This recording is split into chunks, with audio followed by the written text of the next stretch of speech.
Buenos días. Un saludo cordial a nuestro invitado de este día, el doctor Ernesto Rodríguez, ecuatoriano, radicado en Bélgica, especialista en temas internacionales, criminólogo. Ernesto, buenos días, gracias por aceptar la invitación. Quisiéramos conocer cuál es tu criterio sobre este ambiente mundial, lamentable por cierto, que estamos viviendo con motivo de la pandemia del COVID-19. Buenos días. Buenos días, Jaime. Muchísimas gracias por la invitación y es para mí un honor estar en la radio tuya. Bueno, muy preocupados por diferentes razones. La primera razón tiene que ver con la cantidad de víctimas mortales, ¿no? Y también la cantidad de personas que se han infectado con el virus. En primera instancia, nos habían dicho diferentes presidentes, primeros ministros, que era una gripe o una parte de una gripe. Se ha ido cambiando el discurso debido a la eficiencia de los virólogos en diferentes partes del mundo. Lo que hemos llegado a entender en este momento es que ha habido un tema de falta de información de parte de la China, de la ciudad de Wuhan, de la provincia de Hubei, que lamentablemente a partir del mes de enero ellos prohibieron los viajes desde la ciudad de Wuhan a diferentes ciudades en China y diferentes provincias en China, pero no prohibieron los viajes desde la ciudad de Wuhan a diferentes ciudades o países en el mundo. Esa es una de las primeras preguntas que se le debe formular a la China. Pero más allá de identificar el problema, que es un problema, es una pandemia, sabemos muy poco del COVID-19, hay que entender que hay que trabajar y coordinar la información entre diferentes países. Yo sé, en este momento hay alrededor de 70 posibles vacunas y hay 3 que están en la segunda fase, 2 en Estados Unidos y una que se está probando en el Asia. Preocupado y particularizo en Bélgica, ya que Bélgica tiene o el segundo o el tercer sistema de salud más robusto en el mundo, y eso tiene que ver con diferentes factores, y nos hemos quedado cortos. Lo digo, nos hemos quedado cortos porque incluso Bélgica o Alemania o Holanda o Luxemburgo no han sido capaces de dar una respuesta ante esta pandemia. Ahora, si lo llevamos a la realidad de nuestro querido continente y lo llevamos a la realidad de nuestro hermoso país, Ecuador, nos damos cuenta que las imágenes sobrepasan lo que uno podría entender en cualquier película de ciencia ficción. La mayoría de funcionarios públicos, el gobernador de la provincia del Guayas, el presidente, el vicepresidente del Ecuador han dicho de una forma muy ligera que si países como Alemania o países como Bélgica no han podido dar frente a esta pandemia, el Ecuador menos. Y a mí me parece eso que no es una respuesta de un político, de un estadista. De un estadista, de un primer mandatario. Así es, y me recuerdo esto hace algún tiempo, y las comparaciones son un poco injustas. Bueno, y me recuerdo que en un momento le hicieron una pregunta a la persona que está ahora en Miraflores, Nicolás Maduro Moros, un periodista español, Jordi, y le preguntó, bueno, hay gente aquí que se está muriendo del hambre en Venezuela, porque es una verdad. Y él dijo, pero bueno, ¿usted por qué me formula esa pregunta si en su país, en España, en Madrid o en Barcelona, hay gente que también come de la basura? Esa es una forma muy populista, sin querer hablar mal de las personas, de no querer responder la pregunta, ¿no? El presidente Moreno y el vicepresidente Otto Sonnenholzner tienen una responsabilidad individual y una responsabilidad colectiva, y el puesto, lamentablemente, les ha quedado muy grande. Doctor Rodríguez, ¿cómo mira usted el manejo de la emergencia sanitaria en Bélgica? Coméntenos algo. Bueno, nosotros hemos comenzado con el tema de la cuarentena. Comenzamos con una semana de retraso. Eh, a las personas se nos preguntó que por favor nos mantengamos en nuestras casas, que por favor tratemos de abastecernos de una forma ordenada, cosa que es muy difícil. Se mandaron a muchísimos pacientes de los hospitales que no estaban en cuidados intensivos o que no eran operaciones inmediatas a las casas para poder despejar algunas camas. Adicionalmente a eso, se trató de coordinar dentro de las diferentes universidades y los ministerios para poder tener una comunicación coherente, cosa que es un poco complejo en un país que tiene 3 idiomas, el francés, el neerlandés o el flamenco y el alemán, con 3 comunidades, o en realidad, sí, 3 comunidades, igual, la francesa, la neerlandesa o la flamenca y la comunidad alemana. Las actividades allá en Bélgica, tanto públicas como privadas, también están limitadas por la emergencia. Sí, en el inicio hubo un pequeño tema de discusión, que eso es normal dentro de toda democracia y eso es sano también, con el tema de las escuelas. La parte francesa, refiriéndose un poco más a la parte de Francia, que tiene una gran influencia con el presidente Emmanuel Macron, ellos cerraron las escuelas, colegios, jardines y universidades, institutos superiores. En tanto, la parte francesa preguntó de una forma correcta para tomar la misma medida. Y ahí se encontró un poco de dificultad. La dificultad no duró mucho, se implementó de una forma expedita, tanto la parte neerlandesa como la parte francesa en toda Bélgica, que los jardines, las escuelas, los colegios, los institutos superiores y las universidades tenían que cerrar las clases hasta una nueva orden. ¿Por qué? Porque en muchos de los casos los jóvenes son cuidados por sus abuelos. Y al estar este grupo de la población que es sensible, entonces dijeron de una forma oportuna que hay que precautelar, debemos ser responsables con todos, ¿no? Es una cuestión de solidaridad muy, muy importante, creo yo, que jugó aquí un papel. Pero los psicólogos y los psiquiatras nos recomendaron que sería interesante estar en la cuarentena, pero también salir a caminar. Pero no podíamos sentarnos en bancas o no nos podíamos a apoyar en los árboles. Deberíamos estar constantemente en movimiento, no muy lejos de la casa, teniendo una distancia de 1 a 2 metros, porque lo que ha sucedido, y no solo en Bélgica, sino en la mayoría de países, es el tema de la violencia intrafamiliar, con lo cual hay muchos problemas dentro de las... Igual sucede en nuestro país, Ernesto. El tema Efectivamente. de la violencia intrafamiliar es un problema sumamente grave en estos tiempos de emergencia, ¿no? Así es, Jaime.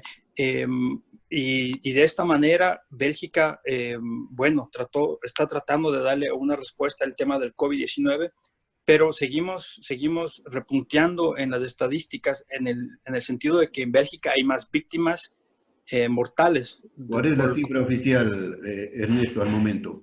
Estamos sobre los 5.000 muertos y sobre los 30.000 infectados. Yo creo que estamos cerca ya de los 35.000. Lo que pasa es que Bélgica ha decidido, a diferencia de Alemania, de Holanda o de Inglaterra, poner en las estadísticas las personas que fallecen como personas que fallecen por el COVID-19. A diferencia de Holanda, que dice, por ejemplo, o de Netherlands, que dice que ellos, una vez que están 100% seguros que es una persona que ha fallecido por el COVID-19, lo van a registrar en la estadística, con lo cual podemos ver que puede haber un desfase entre lo que el gobierno dice y lo que la gente en realidad... Igual sucede, Ernesto, en nuestro país hay dos versiones. La oficial que manejan las autoridades del gobierno, que hablan de 500 muertos aproximadamente, pero las no oficiales hablan de más de 10.000 fallecidos. 10.000 personas que han fallecido víctimas del COVID-19. No se sabe exactamente cuál es la realidad. Sí, y esto hace es muy importante tener la confianza de la población, es importante que la población tenga la comunicación, y aquí el rol de los medios de comunicación es tan importante, justamente el develar estas cosas. Yo te comento que en Bélgica hubo un shock cuando se vieron las imágenes de lo que pasaba en Guayaquil y en Ecuador, en muchísimos de los noticieros, tanto de la parte francesa como de la parte neerlandesa, y de la prensa escrita, de la prensa internacional, publicaron esto. Y lo que yo ¿Te es que una. refieres, Ernesto, te refieres al tema de los cuerpos en las aceras y en las calles de Guayaquil? Así es, Jaime, y de esa forma la gente en Bélgica y en muchos países en Holanda, lo sé porque muchos medios de comunicación en Holanda pensaban que estaban viendo imágenes de China, pero no del Ecuador. Se quedaron totalmente alarmados, y bueno, la reacción fue de la prensa fue simplemente hacer este tema público para decir Mm. qué está pasando, ¿no? Ernesto, a la tragedia que estamos viviendo a nivel mundial por el COVID-19, o también conocido como el coronavirus, nos cayó una hecatombe, el desplome completamente del precio del petróleo. Sí, es una tragedia por partida triple, lo digo yo. El Ecuador, con la producción de petróleo, bueno, se habían hecho, de lo que yo sabía, se habían hecho algunos contratos con China, lo cual se había visto que se les daba un descuento de $3 a $4 por barril de petróleo, lo cual me parece de una forma, por no decirlo, criminal, sabiendo que esa es una de las fuentes principales de ingresos del Ecuador. Con el desplome del precio del barril de petróleo, significa que el Ecuador está ante una crisis. Ernesto, lo triste de esta realidad ecuatoriana es que el gobierno le sigue pidiendo sacrificios al pueblo, pero no ha logrado rescatar ni un solo centavo de la década saqueada. Y tienes razón, Jaime, es para asombro de muchas personas, cuando se publica algo sobre nuestro hermoso país, y se dice que, por ejemplo, que se habla de 20, de 30, de 40, de 100 millones o más. En Bélgica la gente se escandaliza, y en Holanda y en Luxemburgo, porque aquí si se habla de 1 millón o $500,000, simplemente es algo totalmente no visto. Aquí no pasa nada, Ernesto, no pasa nada. Sí, y es una cuestión muy, muy compleja, porque yo creo que esto ya se venía, se podía prever, porque el precio del petróleo siempre está fluctuando. Si analizamos la historia desde que el Ecuador comenzó con el tema de la explotación del petróleo, yo creo que el gobierno, sobre todo el gobierno del anterior presidente Rafael Correa y el gobierno de Lenín Moreno, están demostrando que son incapaces para administrar un país que tiene tantas cosas positivas como es el Ecuador. Ernesto, finalmente te quería preguntar, para conocimiento de nuestros lectores, nuestros seguidores, nuestros oyentes aquí en Cuenca del Ecuador, te quería preguntar, ¿qué haces en Bélgica? Vives en la ciudad de Lovaina.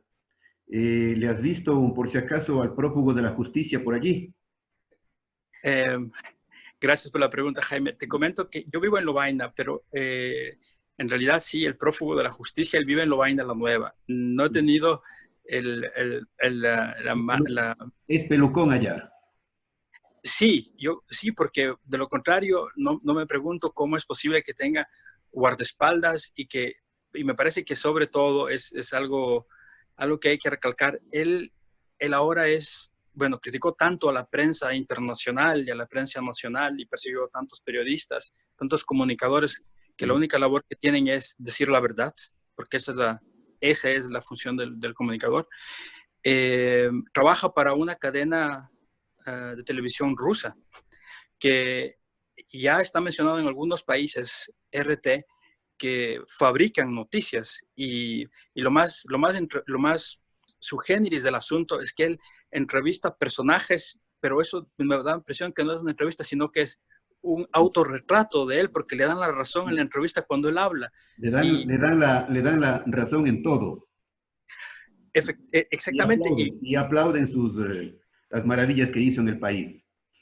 Sí, y en algún momento le preguntaron, y es una desfachatez absoluta, le preguntaron sobre el tema que si él estaba de asesor económico en materia económica a Nicolás Maduro, y él aceptó eso. Y es increíble porque Venezuela tiene una recesión económica espantosa. Por eso Venezuela está como está, pues con semejante asesoramiento. Así es, Jaime. Entonces, no sé si para una cuestión subgéneris, la gente de Venezuela pensaba decir, ¿qué hace el expresidente del Ecuador asesorando al peor presidente de la historia de Venezuela? No lo digo yo, la DEA lo menciona dentro del cartel de los soles. Y no solo la DEA, sino la Unión Europea lo ha puesto sanciones económicas con respecto a las acciones que le ha tenido con respecto a los partidos políticos de Venezuela y del mundo, ¿no? Ernesto, te preguntaba a qué estás dedicado. ¿Estás dedicado a tus actividades de temas internacionales? ¿Dictas clases? Bueno, te comento, Jaime, yo estoy investigando en la Universidad de Gante en el tema de criminología, el acuerdo de paz en Colombia, los temas de seguridad. Ese es mi campo de investigación. Pero adicionalmente he tenido la suerte de poder escribir en la revista KNAK, que es la revista más importante de Bélgica, temas de América Latina. Y lo digo con mucho orgullo, soy un ecuatoriano que estudié en un colegio público, en una escuela pública, y soy lo que soy ahora gracias al Ecuador, gracias a las oportunidades que el Ecuador me ha dado, pero no gracias al gobierno de la década perdida. De la década saqueada. ¿Estás con tu familia, Ernesto? Sí, estoy con mi familia, felizmente. Dios me ha bendecido, tengo la posibilidad de tener mi familia durante esta pandemia del COVID-19. Felizmente no les ha pasado nada. A mi familia en Ecuador, mi familia en Bélgica también. Y quiero a mi país, el Ecuador, lo llevo siempre en mi corazón y me siento muy, muy orgulloso de poder mostrar un poquito de la realidad, de la belleza que tenemos en Latinoamérica, en el Ecuador. Y me da muchísima tristeza saber que personas como Moreno o como Correa se llenan la boca hablando del Ecuador cuando realmente por el Ecuador en la práctica lo que han hecho es nada. Bien, Ernesto, cuídate mucho. Gracias, Jaime, por la Continúa invitación. con tus estudios. Te agradecemos también por los artículos que en algunas ocasiones enviaste a Ecuador, a Cuenca, para la revista El Observador, que estamos cumpliendo 22 años de vida ya. Seguimos adelante. Gracias, Jaime, y para mí es un orgullo poder publicar en la revista El Observador y bueno, felicidades, porque yo sé que es una revista de investigación y es una revista que, como decimos, donde pone el ojo, pone la bala. Bien, gracias al doctor Ernesto Rodríguez, ecuatoriano, radicado en Bélgica, especialista en temas internacionales, que nos ha dado a conocer sus puntos de vista sobre esta temática lamentable, dolorosa, como es la pandemia, el COVID-19. Ernesto, seguiremos en contacto en los próximos días para ir abordando otros temas de interés mundial.